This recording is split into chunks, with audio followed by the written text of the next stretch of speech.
Ladies and gentlemen, boys and girls, behind this structure here is something super special that we're going to do a review on.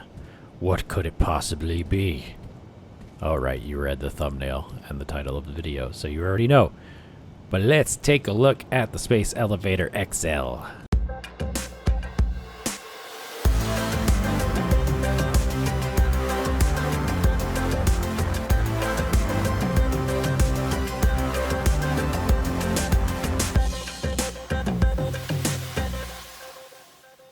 Hello, my fellow Novians. Welcome to another episode in this review series. My name is Rob, and we are reviewing today the Caterpillar XL, which is a ship I did not build.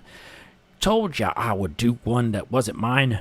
Anyway, I did not get given this to review. I bought this because I am building a orbital platform up there, and I needed something to get up and down from the orbital platform that was not one of my ship's gas guzzlers, as they are. It's just a pain in the butt, right? So, Shadow Templar has built this. He's also named Sysadrift on Discord and game, in the game as well. So he built this. I will link his DU Creators profile in the description, so you can go visit and see all his wonderful creations, including the other two Caterpillar ships, one small one, one large one, that are not as massive as the one in here. Anyway, we have my enclosure that I built. This did not come from Shadow Templar. This is a blueprint voxel set from Blue Star. I do not know if they are continuing to play the game, so if you like these, you might want to head over there and grab one of the blueprints yourself. If you happen to be watching this video and you are in the Blue Star org, let me know, because I'd like to know if anybody's still playing there. Anyway, let's go into the restricted area where use of deadly force is authorized, even though there's no PvP on planets. Okay, so inside my enclosure here, I have a landing pad. You can see that the ship is lined up on the landing pad so that the door is even with the voxel work here, right? So let's keep that in mind for when we come back down. You can see where it is on the pad, right? Very nice, right? So here we are. This is the bottom level of the Caterpillar XL. We have a door here on the front that you can open and close manually in case you want to keep people out, because if you didn't know, elevator pads are public use, so anybody can use them. So if you want to keep people out, close the door. Right here we have another door which has a button. It'd be kind of cool if this had like an airlock feature. Put this on a not button, and then the back door closes. But I digress.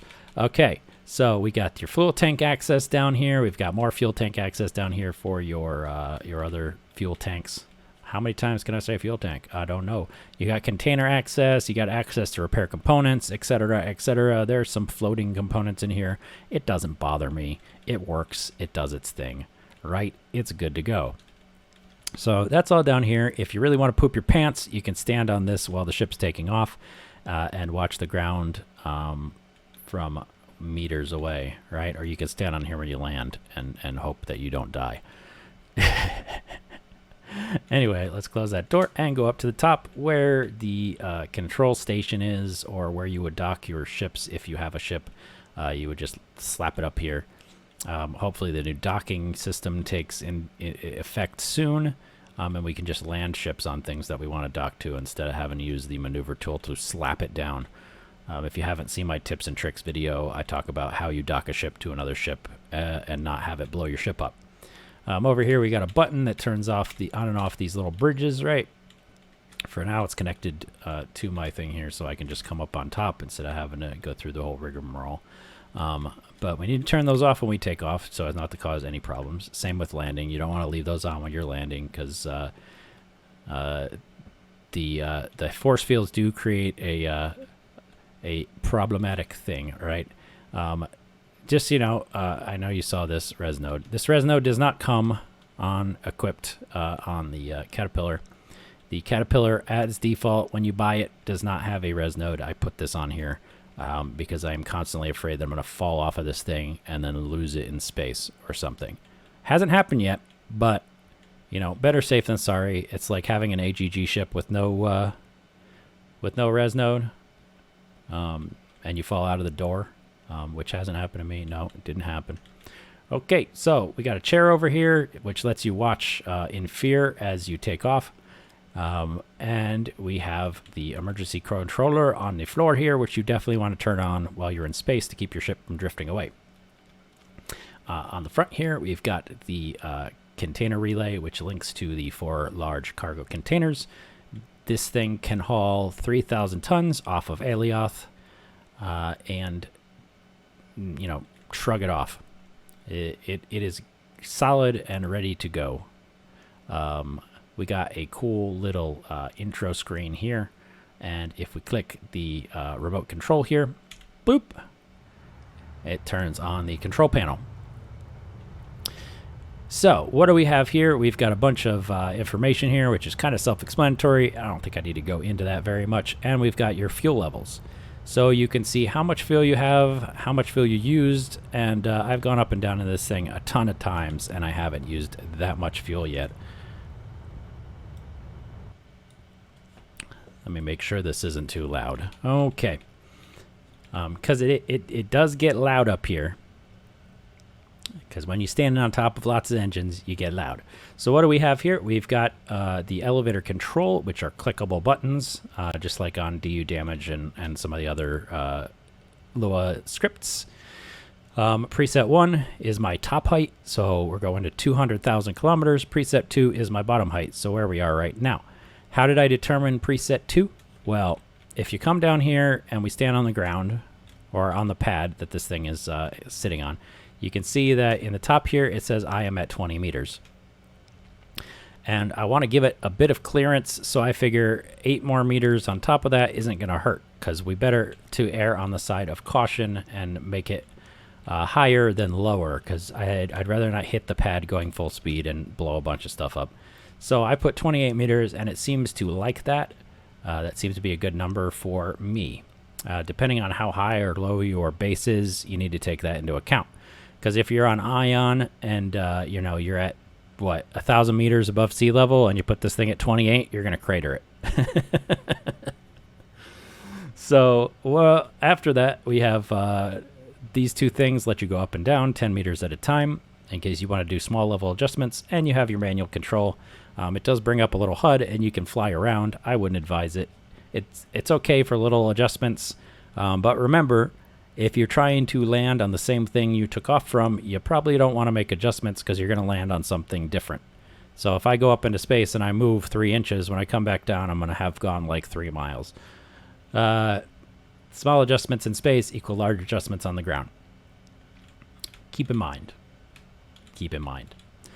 This thing also just has like 1 thruster on each side, a large atmo and large space thruster, or is it small? It's down there somewhere. So you can do small adjustments. You can fly this thing in atmosphere. It'll eat all your fuel. So if you're going to transport it, I would suggest using a large ship and load this onto it. Okay, so emergency stop. That's if you want to stop. Obviously, it's self-explanatory. If we go ahead and right-click on the remote control, we can go to Edit Lua Parameters.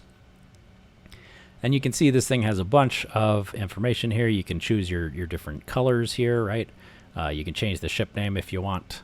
I don't know what these are. I would leave them on in case you don't want to blow up, because it's worked the way it's supposed to work, and these are on. Maybe I'll ask Shadow Templar what they do. But for me, I'm just going to leave them alone. You have rotation speed, which I'm not planning on rotating this thing, and if I am, I'm using a movement tool, maneuver tool. And then you have your vertical speed limit, which I would leave at 1100 unless you want to burn. And you have your vertical speed limit space. I've just left it at 4,000. It has been fine. Maybe I'll do some tests with a higher speed, but you know, this works just perfectly for me to stop and start. And then these are your top height and your lower height. So you have I have mine set to 200,000 kilometers meters, 200,000 meters. So it's 200 kilometers and 28 meters.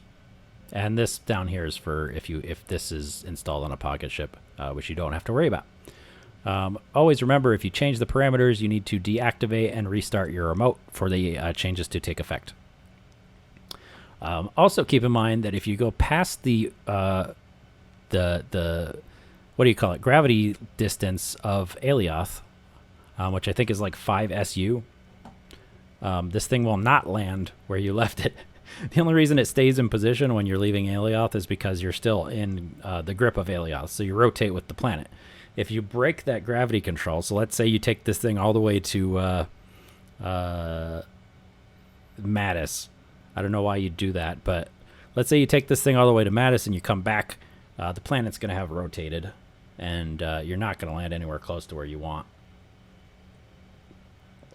So someone's going to have to come rescue you with a big old ship.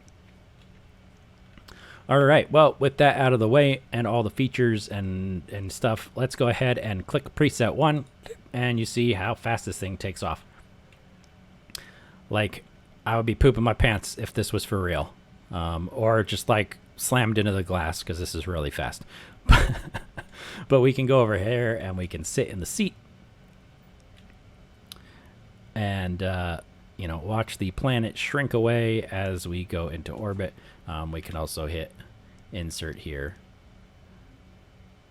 and take a look at the ship, right, as we gain altitude. All right, well, we can see just how fast this thing left the planet. We're already in space. So a little I can't talk today. I should probably quit while I'm ahead. I'm ahead. I'm gonna quit. Oh my god, that was a bad joke. Okay, so things you don't want to do when you're going into space. Don't stand on elevators. Elevators can make you fall through them. This has been a PSA. I have done that. So beware when you're going straight up like this. You can fall through elevators. So I wouldn't try traveling up and down between like the lower level and the upper level. Just hang out up here, you sit in the seat, have some fun, or just watch the screen. This middle thing right here shows you like how high, but we're at like halfway right now, right? That's really cool. Elevation shows you your elevation, so we're getting there. We have our target elevation, and we have our target distance. And as we get closer, this number is going to slow down as the braking starts. And it even tells you what your brake distance is. So it's all good. So let's skip ahead until we get to the top of our journey, and we'll continue the video. All right, and we're back just as we're reaching the orbital platform. I like that these have purple cores. It's pretty. So we've reached the orbital platform. You can see how this thing slows down as we get to our target distance. So you can see it slowly ticking down. You want to watch this number when you're hitting your upper limit, because if you just stop, like if I just turn everything off, it doesn't really completely stop, and you'll just like float on past. You want to wait till the things like completely stop before you shut your engines off.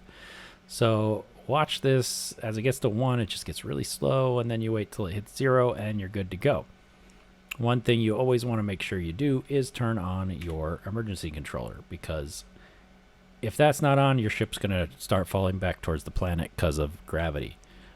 So let's go ahead and turn our engines off. Yep, and we sit perfectly still. So if I come over here, I can turn on the light bridge here, and we can just walk over to the... That was weird. Walk over to the orbital platform. So I've been using this to bring up materials as I build this thing. I'm going to be using this to start construction on some space-only ships. So yeah, we'll keep our space-only ships up here, and that way we can have some really cool maneuverable spaceships that can't really enter atmosphere but don't need to, unless they accidentally fall into gravity, and then somebody's gonna have to rescue them.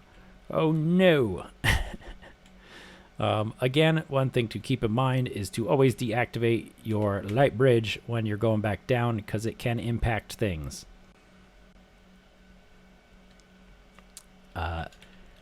and we don't want that because explosions. Also, if it impacts enough, because I hit the edge of this thing with the shield on, and it kind of rotated it, and then when I landed, I kind of landed half on the enclosure. So that was completely my fault. I knocked the thing off course. It was me. And if I happen to fall off of here, then I have my respawn node here to get back on. But it's space, so you have a jetpack. Your jetpack works in space. It works the exact same way as a ship. You hold the control as your brake, and you can just float around and take a look at different things, right? As soon as I come back on here, gravity grabs me, and boop, back on board. All right, so you can see what happens. I just want to show this real quick. If I turn off my emergency controller, bye. If you want to have a gravity assisted landing and just crash into the planet, you can just leave that off. So always make sure your ECU's on, right? So let's turn the engines back on, and we'll go ahead and click preset 2. And we will go about our way back down to the planet, where I can refill this thing and put some more materials in here and bring them back up. Okie dokie.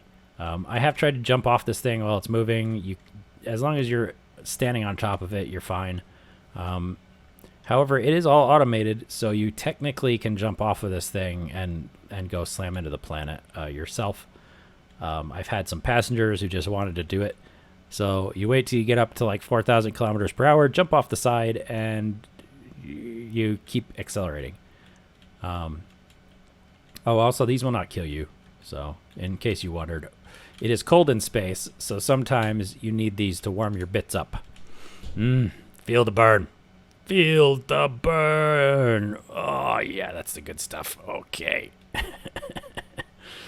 Alrighty, so let's cut ahead too until just about landing, and we'll see how well this thing lands back in the enclosure.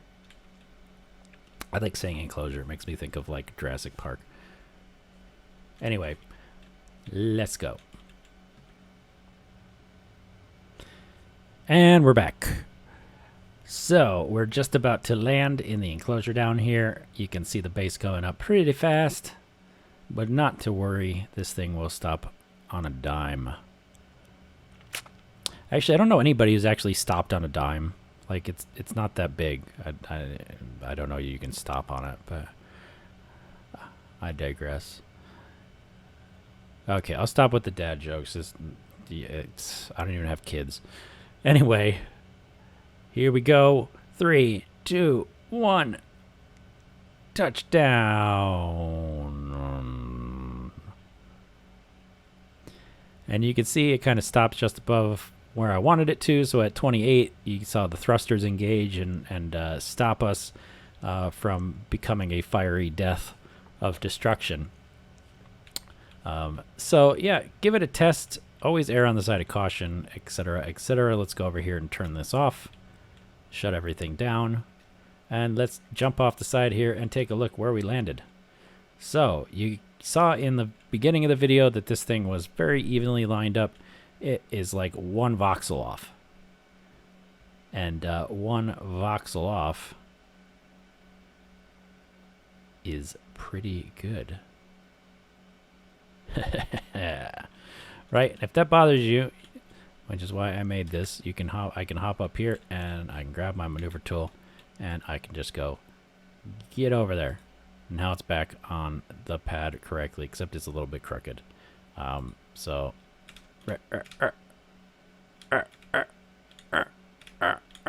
maneuver tool, why are you so janky? Oh, anyway, there we go. All good. Ready for its next flight into space with more components for our orbital station. And that brings us to the end. What do I think about this overall? I think this is a great investment. I paid 40 mil for this, 50 mil. I paid 50 mil for this, and it is worth every quanta. Every quanta. I don't know what a penny is in quanta. I guess it would still be a quanta penny. So If you like this video, go ahead and make sure to slap that thumbs up button, and go ahead and subscribe, and hit the notification button if you want to be notified every time I drop a video. I appreciate every subscriber that pops that notification button. If you like to help your fellow YouTube creators and content creators in general, make sure that you hit those like buttons. It really does help. Otherwise, that is my video for today. I hope you liked it. I hope this helped you make an informed decision about purchasing one of these. If you think 50 mil is a little too much, you can also take a look at the large or the P version, which is like a couple seats if you're just going up and down and not carrying cargo. Otherwise, I will see you out there in space. Stay safe, my friends.